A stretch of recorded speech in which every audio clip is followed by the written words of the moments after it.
Look at him. Yeah, 2009. Mm-hmm. So on this leg of the journey, are you filming? Are we on? Testing? Yes, Testing? action. Today's journey is taking us to the Fay Jones School of Architecture and Design, and I have the generosity of time of the fabulous Michelle Parks, who's the Director of Communications. Yes. So thank you for giving us this time to see the Fay Jones bust. Happy to. I love it. See it every day when I come in. Yeah, every day we're greeted by Yes. it, and it just shows the diversity of James's skills as an artist. One of the things I know in 2009 you interviewed him when you were at the Democrat Gazette. Mm-hmm. Why did you choose him as a subject? I don't remember specifically, but I always enjoyed interviewing people who were creatives. Yeah. So authors, artists, Right. craftsmen and women, fiddlemaker, musicians. Right. So as a feature writer, the creative, I wrote a lot of different types of features, but Right. I just enjoyed I'm a creator, so I enjoy the creative process of writing. Yes, you are. And I've done, I played some music and I've tried some art, visual art, some mosaics and things like that, and some painting. So, I was raised to love the arts. Yeah. And so, as a feature writer, that's where I personally was drawn. I got assigned a lot of things, and happy to do all of those. But I don't know if I came across James or if one of my editors did. Right. That's kind of my instinct because Ellis Widener was one of my editors. Yes. I'm after him. And he's amazing, and he connected with me with a lot of artists, that I hadn't heard about. He paid a lot of attention and knew more He's than I did. amazing. He's a great editor, but was so respectful of the creative force of the stories. Yeah. Yeah. I love it. And that's what's so great about doing the James Yale Legacy Project is that, again, I knew my husband, but I didn't know the artist before I met him. And all of you, it is such an amazing journey that as we build his legacy and also find his lost art. So I had never seen the Fay Jones bust until today. Yeah. It's pretty great. Yes. It's It is breathing. great. It's It is. alive. Yes. It looks like it's moving. Yes. Yeah. The drape of it, the skin, the mustache, just Well, all of it. they sat for that. Mm-hmm. And I remember you calling, I don't know if James was still on the planet or not, and you said, did you know that Fay Jones and James had the same birthday? Mm-hmm. And I said, yes, I did. Not the same year, Mm-hmm. but Right. how great would that be to be a dragonfly on the pond and hear those two men having a know. conversation? Getting back together again. Wouldn't that be Yes. something? Yes. Because James passed his architecture exams at high school. Okay. Wow. And so the idea of those two men having a story about art and architecture and life and war, Yes. I can't even imagine what that would have been like. Yeah. Yeah, I think they had broad interests, both of them. they did. So- And like I told you, 2 weeks before Faye passed on, Mm-hmm. he knocked on the door and said, Jim, saddle up, let's go to Cooper's Chapel. Mm-hmm. Yeah. So I just can't even imagine, traipsing around the building of Thorn Crown and all of that. So I'm just, he'd be so honored, to see that. And I know I'm going to Nancy Drew, that letter he wrote about their friendship. Yeah. It's around somewhere. It has to be. Mm-hmm. Yeah. Was there a surprise when you interviewed James? Was there something about him that surprised you? He was just so open, gentle, soul, smart. It wouldn't surprise me, but just knew a lot of things about a lot of things. And his art was so, I think maybe what surprised me was the diversity of his art. Yeah. I have interviewed quite a few art, and this was toward the end, so this is in 2009. So a significance maybe of this is August 23rd, 2009. Faye passed in 2004, and then a gift was given to our school. I was not here at the time, but in 2006, the Edmondsons gave a gift to have it named in Faye's honor. Right. And then I Not found a after letter them, from but after Faye. Bill Underwood, Yes. who donated the bus. Yes. And so in the spring of 2009, the school was renamed. And so when I joined the school in November, just a few months after this, it was the Fay Jones School. Yeah. And so that was pretty special to me. I had also interviewed Fay when he was alive. How was years that? before he passed. It was wonderful. He was humble. Yes. He was gracious. He was inspiring. Yeah, he and his wife were short. I'm tall. So I remember I went to the book signing. He had released the monograph, and he was at a book signing at Barnes and Noble, and he stood up. You know, like, oh, because they were sitting down. And he stood up. I've never met you in person. You're a giant as an architect. Yes. You're just. Yeah, exactly. And that book, the bust is, I mean, he sat for that one. Yeah. He was cast. Yeah. So that actually gives you the real dimensions of Fay Jones. Exactly. Yeah. I know that we kind of talked about the Willie Nelson painting. Mm-hmm. And boy, when that thing is lit, it is like Willie's in concert. Mm-hmm. I mean, it vibrates, you know, when James's art is lit. Yeah. What do you think James' legacy is for the state of Arkansas?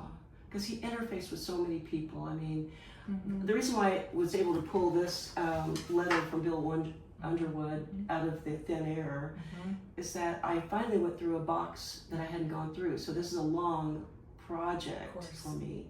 And I found, that's why I could say yes, it was donated in 2009. I found letters from Bill Clinton that yes, he was going to take the bust of Eli Yale to Yale. Wow. I found articles from another journalist that now is going to join as a research assistant on this.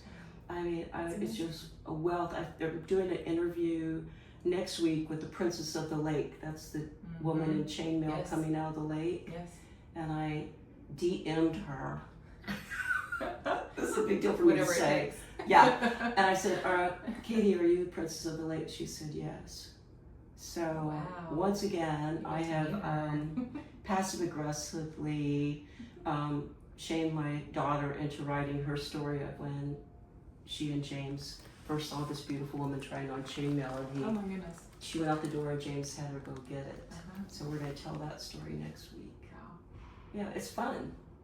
What a fun project. It is. It's massive because, like you're saying, it's diverse. I mean, we posted architectural rendering of the building of Basin Park Hotel on Labor Day, but his legacy for Arkansas. I mean, he did interface with Bill Clinton and the Tysons and Dr. Spock, Benjamin Spock, and Helen Walton hired him to do all the architectural renderings of Bentonville and other ones. And, I didn't realize that. Yeah.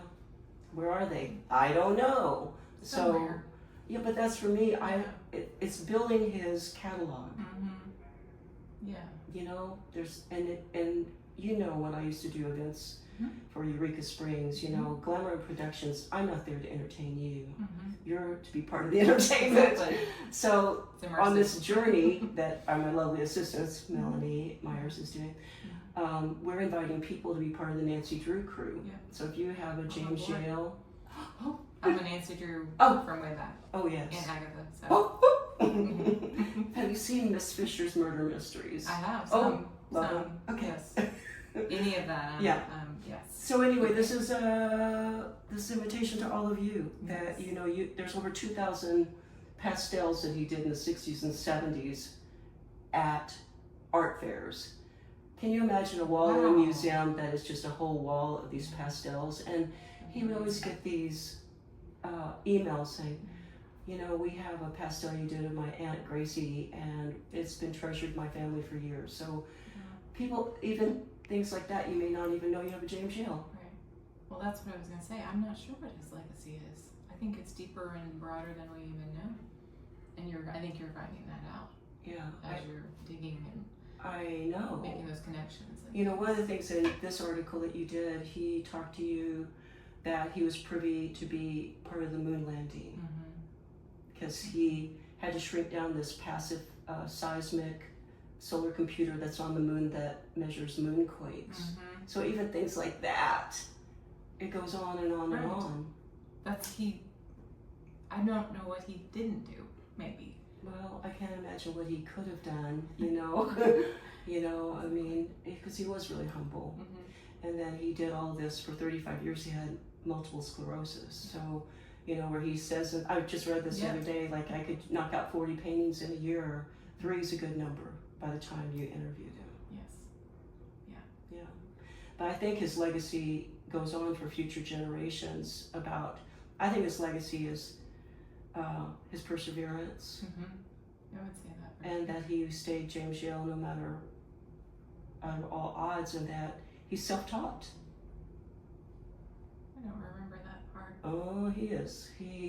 I think his grandmother was his first teacher. And so we just posted this week the Easter Rabbit book by Jimmy Yale, age 5. Oh, nice. That he did with his grandmother. And but nature was his teacher, and so he had tried to live with this man that can see so deeply. It's like so anyway, it's really exciting. So is there anything else is there your first impression? I know you said he just was kind of humble, but he's funny. I mean, his hair, he reminded me of Willie Nelson in a little bit of a way, I think. He was just very relaxed and just warm. He was warm. You know? Yeah, I mean, I felt just very comfortable talking with him. And I think, you know, everyone's different, artists are different, but